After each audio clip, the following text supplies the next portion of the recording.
నిన్నేదో చేసేవాళ్ళ దౌర్జన్యంగా తీసుకొచ్చినందుకు భయపడ్డావు కదా. చెప్పండి.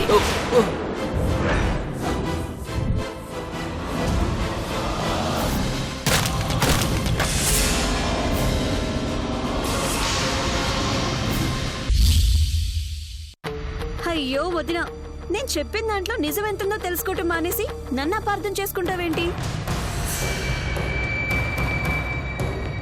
నేను చెప్పింది అబద్ధమని నీకు అనిపిస్తే ఒకసారి వెళ్ళి చెక్ చేయించుకో, నీకు తెలుస్తుంది. నిజం తెలుసుకోవాలా? తెలుసుకుంటాను. నువ్వు చెప్పినట్టే ఇప్పుడే నిజం తెలుసుకుంటాను. ఆ తర్వాత వచ్చి మాట్లాడతాను. లక్షల రూపాయలు విలువ చేసే నగలు పట్టుకుని గిల్టు నగలు పిచ్చి నగలు అంటావా? ఇప్పుడే వెళ్ళి చెక్ చేయించి నీ కళ్ళు తెరిపిస్తాను.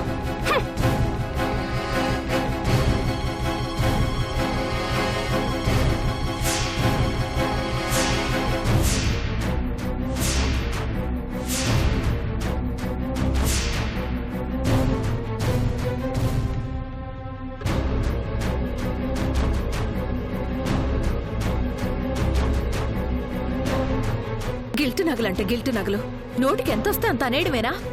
ఊరికే వచ్చే మాటలే కదా. ఆవిడ గారి సొమ్మేపోయింది, ఏమైనా అంటుంది. మీరు జాగ్రత్తగా చూడండి సేటు గారు. లక్షలు విలువ చేసే లక్షణమైన నగల్ని చూసి ఎంత చీప్గా మాట్లాడేసింది. 2-3 వేలకి ఇంతకంటే మంచి నగలొస్తాయని నాతోనే వెటకారమాడుతుందా? ఇంటికెళ్ళగానే ఆవిడ గారి సంగతి ఉంటుంది, చెప్తాను.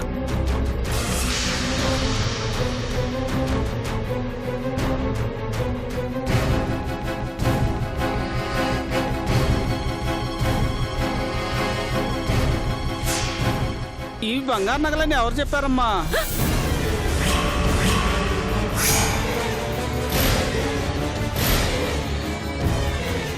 అదేంటి సేట్ గారు అంత మాట అనేశారు? అవునమ్మా, ఈ బంగారు నగలు కాదు కదా, కనీసం 1 గ్రామ్ గోల్డ్ కూడా కాదు. ఏంటి? గిల్ట్ నగలమ్మా. ఫ్యాన్సీ స్టోర్లోనో జాతరలోనో 2000 రూపాయలకే దొరికిపోతాయి. అంత మాట అనకండి సేట్ గారు, మరొకసారి బాగా చూసి చెప్పండి. పుట్టినప్పటి నుంచి వ్యాపారం చేస్తున్నాను, నాకు ఆ మాత్రం తెలీదా? అంటే నా మరదలు చెప్పింది నిజమేనన్నమాట? ఇలాంటి నగలు పట్టుకొని ఏ తాకట్టు షాప్కో బ్యాంకో వెళ్ళావనుకో పోలీసులు పట్టుకుంటారు. వామ్మో! ఈ మధ్య చైన్ స్నాచర్స్ ఎక్కువైపోవడంతో ఆడవాళ్ళందరూ ఇలాంటి నగలు వేసుకొని తిరుగుతున్నారమ్మా. వీటిని చూస్తుంటే ఇవి గిల్ట్ నగలని ఇంకా నమ్మాలనిపించడం లేదు సేట్ గారు. నిజాలు నమ్మలేనట్టే ఉంటాయి. కొంపదీసి ఎక్కువ డబ్బులు ఇచ్చి కొన్నావా ఏంటి? లేదులండి. ఇవి బంగారు నగలని ఎవరు నమ్మించారో గానీ చాలా తెలివైన వాళ్ళు. అవును, చాలా తెలివైనోళ్ళు. ఈ కస్తూరిని బురిడి కొట్టించింది. ఇలాంటి నగలు ఆశ చూపించి నన్ను దుర్మార్గురాలు చేద్దామని ఎంత ప్లాన్ చేసింది. నీ సంగతి చెప్తానే.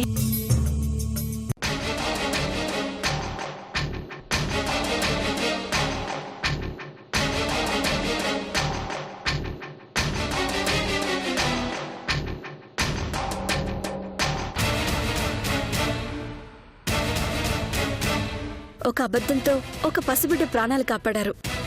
చాలా థ్యాంక్స్ సేట్ గారు. రామ్ రామ్.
ఎంత పని అయిపోయిందో చూసావా అబ్బా.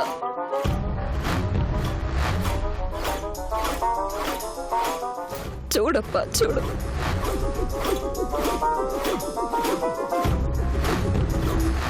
ధనకోట వజ్రముని మానవడు, ధనకోట ఋషినంద వారసుడు, ధనకోట వంశపు వంశోద్ధారకుడు చచ్చిపోయాడప్పా.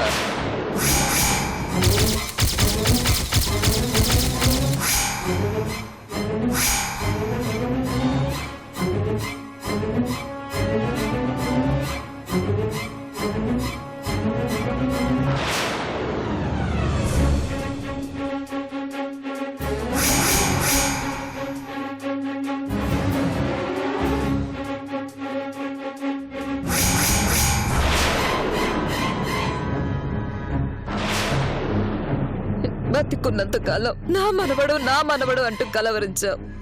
మనవడి కోసం ఎన్నో ఆశలు పెట్టుకున్నావు. ఇప్పుడు నీతో పాటు నీ మనవడు కూడా మాకు దూరం అయిపోయాడప్పా. దూరం అయిపోయాడు.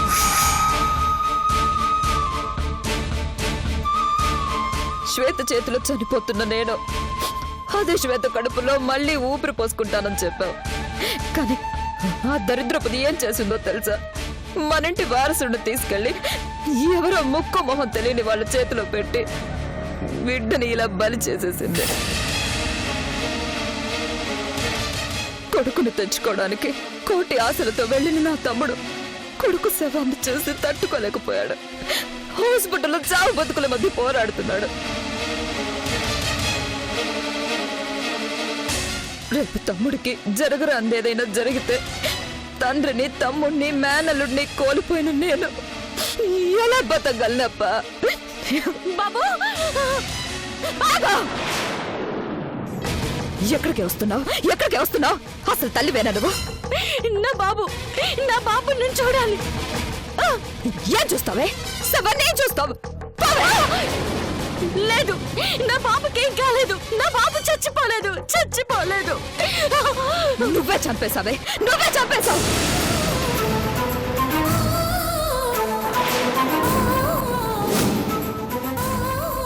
మా ఇంటి వారసుడిని మాకిచ్చుంటే బంగారాల్లో చూసుకునేవాళ్ళం. ఎవరు చేతికో ఇచ్చి చంపేశావు. బిడ్డ కోసం నా తమ్మ పిచ్చోళ్ళ తిరిగి ఇలా శవాన్ని తీసుకొచ్చాడే.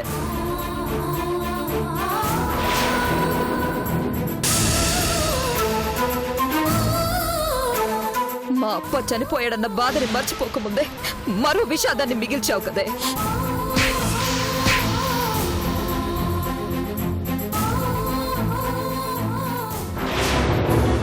రెండోసారి మా అప్పని చంపేశావు. ఈ బిడ్డలో మా అప్పని చూసుకోకుండా చేశావు కదే. అందుకే నువ్వు మా ఇంటి వారసుడిని ముట్టుకోవడానికి వీల్లేదు. నా బాబు చచ్చిపోయాడా? నేను నమ్మను. ఒకసారి నా బాబుని చూస్తాను. ఒకసారి నా బాబుని చూస్తాను. నన్ను విడిచిపెట్టు. నువ్వు ముట్టుకోవడానికి వీల్లేదని చెప్పాను కదా. మా వంశానికి కాబోయే చక్రవర్తి అనుకున్నాం కదే. నెల నిండకు ముందే పొట్టలు పెట్టుకున్నావు. వాడి శవం మీద నీ నీడ పడినా నేను తట్టుకోలేను. ముట్టుకోవాలని చూసావంటే నువ్వు కూడా శవం అయిపోతావు. నా బాబు నేను చూడాలి. బాబు బాబు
ఏప్రిల్ ఫూల్.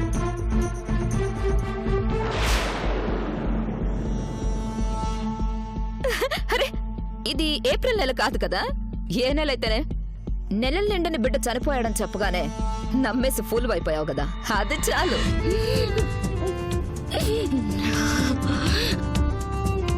పాపం శ్వేత, ఇదంతా నిజమనుకున్నావు కదా? ఏడుపు వచ్చింది కదా?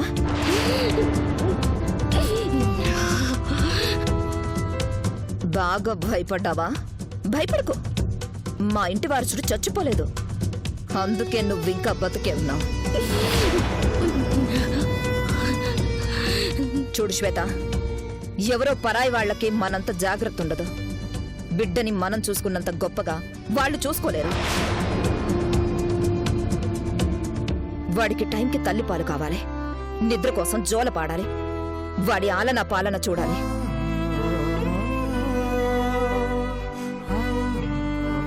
ఇవన్నీ అవతల వాళ్ళెందుకు చేస్తారు చెప్పు? బాబుకి రేపు జరగరాందేదైనా జరిగిందంటే బాధపడి భయపడి ఏడ్చి ప్రయోజనం ఉండదు.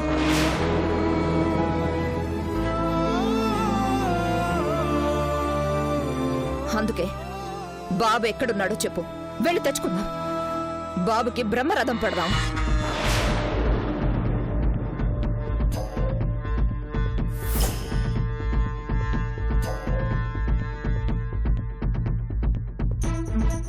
చెప్పవే. మనిషివేనా నువ్వు? అసలు మనసు అనేది ఉందా నీకు? ఒక తల్లి మనసుతో ఆడుకుంటావా? నన్ను బాధ పెట్టడం కోసం పసిబిడ్డ చనిపోయిందని చెప్తావా? నేను చెప్తానే, నేను ఏదైనా చెప్తాను. అవునే, నేను మనిషిని కాను, నాకు మనసే లేదు, సెంటిమెంట్స్ అంతకన్నా లేవు, అందుకే ఇలా చేశాను. అలా అని బిడ్డ చచ్చిపోతే అస్సలు తట్టుకోలేను.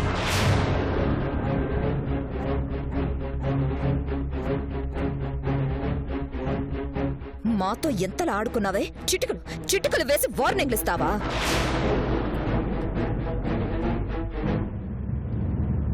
మా అప్పని చంపుతావే నువ్వు?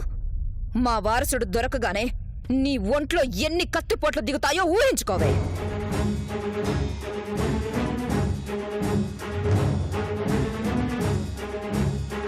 బిడ్డను చంపుకోవాలని చూసిందానివి, ఇప్పుడు ఆ బిడ్డని మాకిచ్చేసి హాయిగా నీ దారి నువ్వు చూసుకోవచ్చు కదే. ఎందుకు నీకు ఈ నరకం? హే శశి, నువ్వెన్ని మాయ మాటలు చెప్పినా, ఎన్ని తెలివితేటలు ఉపయోగించినా నా బిడ్డ ఎక్కడున్నాడో చెప్పను. నేను చచ్చినా చెప్పను. నీ చేత చెప్పిస్తాను. నీకు ఇంతకంటే ఎక్కువ టార్చర్ చూపించి నిజాన్ని నీ చేతే చెప్పిస్తాను. బిడ్డ దొరికినా చస్తావు, దొరకకపోయినా మా చేతుల్లోనే చస్తావే.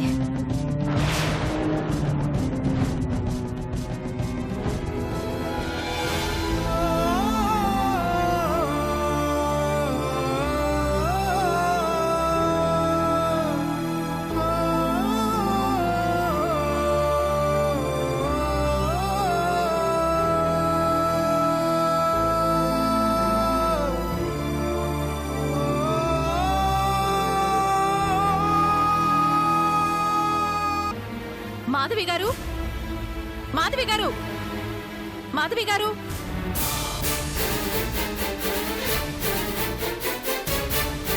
మాధవి గారు.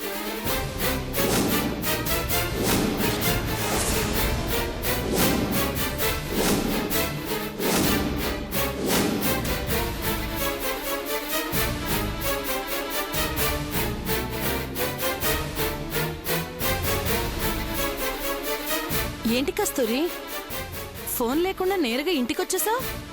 చెప్పిన పని అయిపోయిందా? చెప్పు, సెలబ్రేట్ చేసుకుందాం.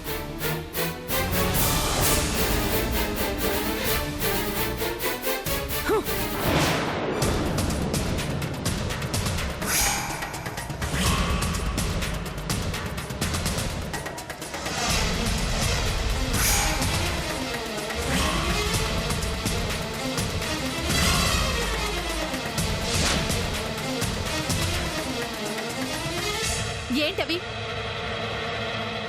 ఏమైంది కస్తూరి? గొప్పింటి దానివే కాదు, గొప్ప దానివని కూడా అనుకున్నాను.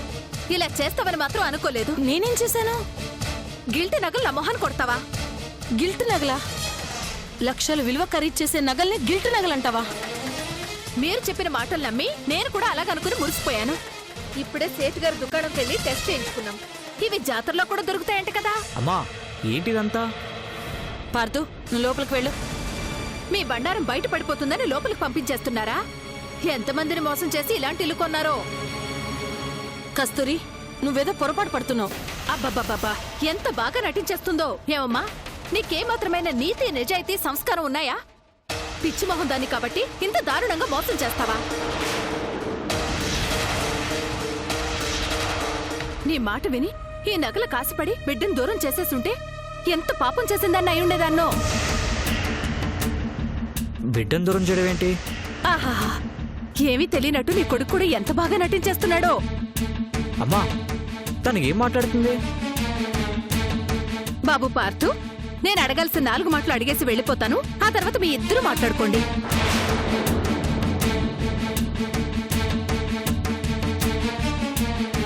ఇంకోసారి ఇలాంటి పిచ్చి నగలిచ్చి జనాల్ని మోసం చేయాలని చూడకు. కస్తూరి, నీతో ఎవరో అబద్ధం చెప్పారు. అవి ఒరిజినల్ నగలే. ఇక నోర్మయ్యమ్మ తల్లి, ఇలాంటి మాటలు నమ్మే వీటిని వేసుకుని ఫోటోలు దిగి మురిసిపోయాను. అయినా నేనొక తిక్కల మొహం దాన్ని. ఎవరిని పడితే వాళ్ళని నమ్ముతాను. నువ్వు నగలిచ్చిన రోజునే తీసుకెళ్లి టెస్ట్ చేయించుంటే తేలిపోయేది. ఆ రోజే నీ మొహాన్ని కొట్టేస్తుంటే పనైపోయేది. మా ఇంటికి రావద్దు. ఆ బిడ్డను దూరం చేయమని చెప్పొద్దు. నువ్వు వద్దు, నీ నగలు వద్దు. నీకో దండం తల్లి. కస్తూరి, ఆగు, నా మాట విను. ఒక్క నిమిషం ఆగు. చాలు, చాలమ్మా, చాలు. ఇంక నన్ను వదిలేసే ప్లీజ్. లక్షల విలువ ఖరీదు చేసే నగలు పట్టుకెళ్ళి రోల్డ్ గోల్డ్ అంటుందేంటి? దానికి ఏమైనా పిచ్చా? ఆవిడకి నగలు ఎందుకు ఇచ్చావు? బిడ్డను దూరం చేయమని ఎందుకు చెప్పావు? పార్దు, ఈ విషయంలో నువ్వు జోక్యం చేసుకోవద్దు. నాకు నిజం తెలియాలమ్మా. నేను చెప్తాను.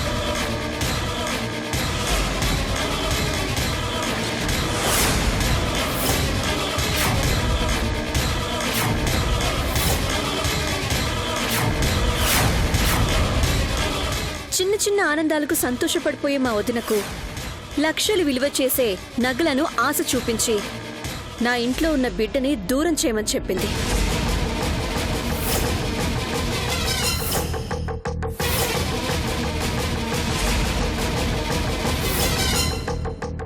ఇందులో నీ భాగం ఎంతుంది పార్దు? లహరి, బిడ్డని వదిలేమని చెప్పావు. నేను ఆ పని చెయ్యను అనగానే మీ అమ్మతో కలిసి ఈ ప్లాన్ వర్కౌట్ చేసావా? నన్ను అనుమానిస్తున్నావా లహరి? ఈ తల్లి కన్నబిడ్డవే కదా. దయచేసి నన్ను అపార్థం చేసుకోవద్దు లహరి. చేసింది చాలు, ఇక బయలుదేరు. వెళ్లే ముందు ఒక్క మాట చెప్తాను విను. అసలు బంగారాన్ని నకిలీ బంగారం అని మా వదినకి చెప్పింది నేనే. నువ్వు ఏ నగలను చూపించి పని చేయించుకోవాలనుకున్నావో అవే నగలతో నీ మోసాన్ని తిప్పికొట్టాను. ఇంకోసారి ఇలాంటి చీప్ ట్రిక్స్ ప్లే చేయకండి మాధవి గారు. లహరి, మన మ్యారేజ్ బ్రేక్ అయినప్పుడే మన మధ్యన లవ్ రిలేషన్ అన్ని బ్రేకప్ అయిపోయాయి పార్దు. ఇంకోసారి నా ఇంట్లోకి కాదు మా వీధిలో కూడా రావటానికి ప్రయత్నించుకో. అలా రావాలని ప్రయత్నిస్తే నీపై కంప్లైంట్ ఇవ్వాల్సి వస్తుంది.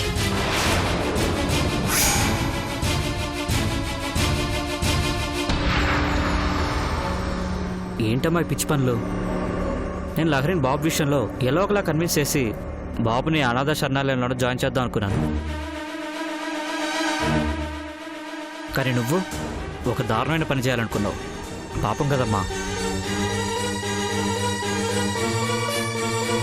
లహరి నన్ను అసహించుకునేలా చేసావు కదమ్మా. నీ మొహం చూడ్డానికి ఇబ్బందిగా ఉంది. ఛీ,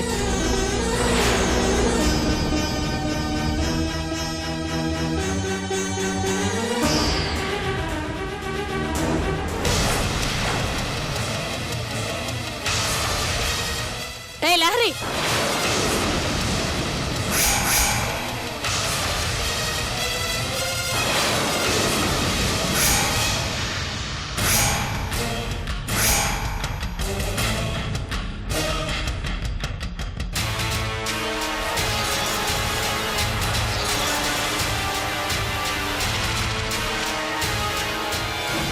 గాయత్రి ఒక అబ్బాయితో పీకల్లోతు ప్రేమలో మునిగిపోయింది.